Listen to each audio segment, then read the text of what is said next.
All right, so today we're looking at a different webcam, the Philips SPL6208. This is actually the camera right here. You can see it's got a pretty clean industrial design to it. It has dual built-in mics. If I swivel a little bit, you can kind of see the two built-in mics. It has a nice privacy shutter here on the front to cover up the lens. Of course, you want to be careful not to put your finger on the lens like I just did.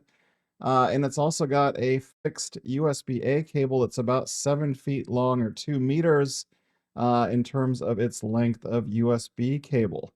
Now it's going for just under $30, and it's a pretty budget camera in that sense. The nice thing too, in terms of the mount, it has a 1/4 on the bottom. It's got a full swivel mount, so you can swivel it left, right. You can also tilt the camera up and down.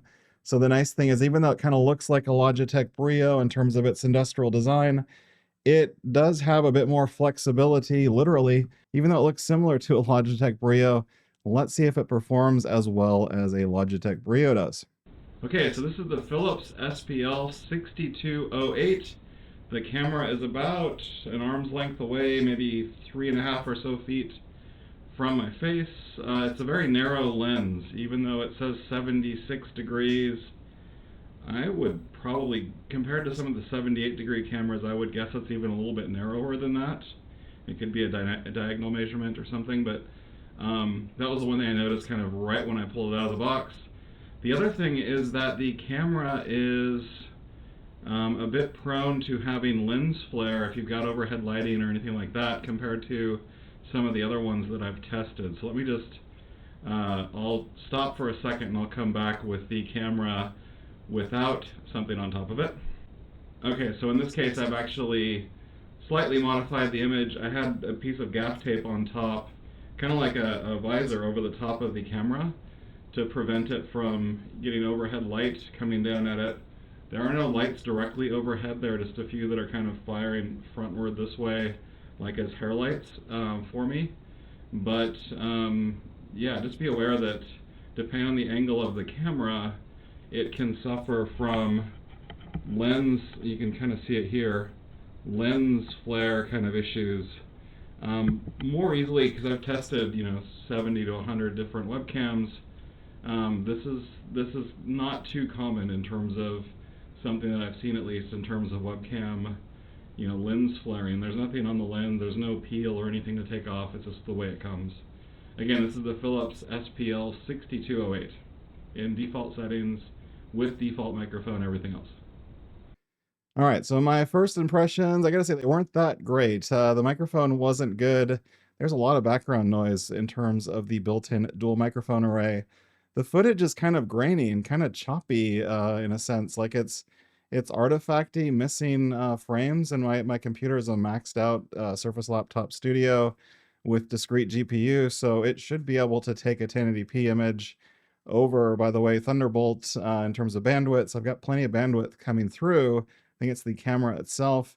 The lens, as you could see, was subject to lens flaring, which ironically is something also that the Logitech Brio is kind of subject to. But most of the webcams, other than maybe those two, this one and the Brio, I usually don't see much in terms of lens flaring like this. It's pretty rare. So the other things I would say from a default image perspective, it's a bit oversaturated and the image is a bit dull. Like it could use maybe a little more contrast or sharpness or something to it.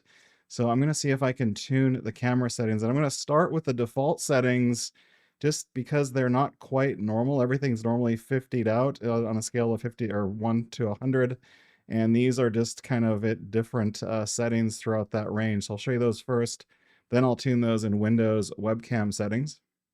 So let me first walk through the default settings on the Philips SPL6208 before I try to tune it. So by default, the brightness is at 50, which is kind of normal for most cameras.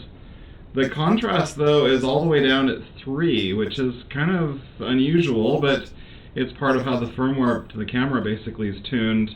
Then when we look at the sharpness, by default, it also is pretty low at 16, and the saturation is at 66. I think it's a little bit oversaturated. So when I come back, I'm going to actually tune the settings in Windows and see if I can get this to look at least a little bit more realistic to my eye on my monitor and make it match more like what I'd see probably in the mirror. Alright, so these are the tuned settings now for the Philips SPL6208. Now what I've done is I've taken down the brightness a little bit to 40 from 50. I've taken the contrast up to 4 to give a little bit more contrast. Normally with sharpness you tune it really low, like they've had it 16 by default to get rid of some of the background noise, but there's not too much background noise on this camera, which kind of surprised me a little bit in a good way. So I've increased the sharpness up to 48.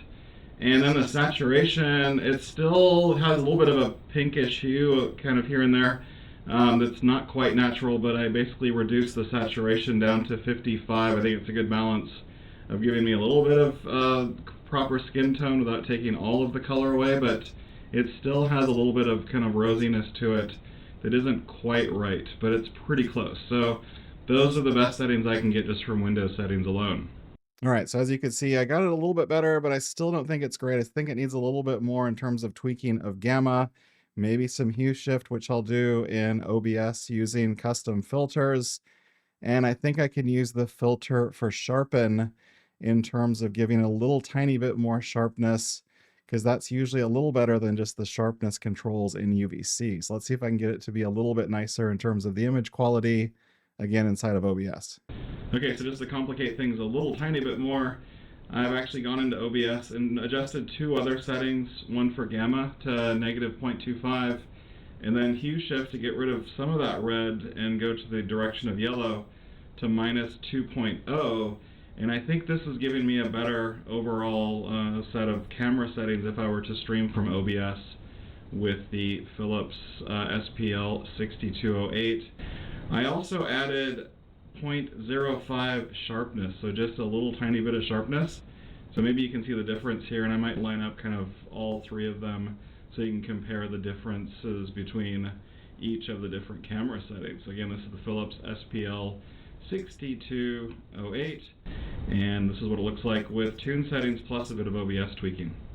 Okay, so that was, I think, a little bit better, but not great. The microphone still, I think, is the downfall of this camera in general. Now let's go ahead and try this one out in low light. I'm just going to have minimal lighting kind of bouncing off a wall in front of me and overhead, just to see how it does in low light. All right, so this is the Philips SPL6208 in low light, just so you can see what that looks like. I only have one overhead light that's bouncing a little bit off my wall up and to my right here. But otherwise just the monitors of my computer shining on my face. But you can see the low light performance isn't the best on this camera, but just so you can see what it looks like in case you were thinking about using it in low light. Again, the Philips SPL6208. All right, so the image was a bit grainy in low light, grainier than most, I would say. So the sensor is probably pretty tiny, not a lot of horsepower in terms of what's in that camera. I do have a lot of respect for Philips in general as an electronics company. I still use their hue lights. And I think in certain pockets of the Philips company, it does stand for quality. You know, I've had a lot of their stereo and television and other equipment over the years, and it's always been pretty good, but this camera doesn't quite live up to the reputation, at least that I have for Philips in my mind. There was one thing I did kind of like, was the kind of industrial design. I do think it's clean, and the one thing that looks different than the listings, you can see on the base of the front of the mount, it doesn't say Philips like it shows on the Amazon listing. That's actually on the top. So it's nice and clean in terms of the industrial design, which I do like. And I do probably like the longer, kind of 2-meter long, 7-foot long USB-A cable. It will need a USB-C adapter if you only have USB-C on your computer, but it will fit, or I should say reach to the floor if you've got a computer sitting on the floor. But otherwise, I don't have anything really nice to say about the camera. There are a lot better options out there for under $30. I'd probably pick the Lenovo FHD Essentials webcam. It's called the 300, I think, in other markets. But that one goes for about $5 less than this camera at the moment, for about $24, I think. And it is a superior camera with a wider field of view lens. And it just looks a lot better out of the box, better in low light, better in normal light. And, you know, I wouldn't recommend this Philips SPL6208 webcam. I would say avoid this one. So hopefully this helps in terms of you maybe buying this and having to return it. If it does help, then give me a like. Otherwise, subscribe to my channel for more gear reviews for streaming and also software tips. and we'll see you again soon.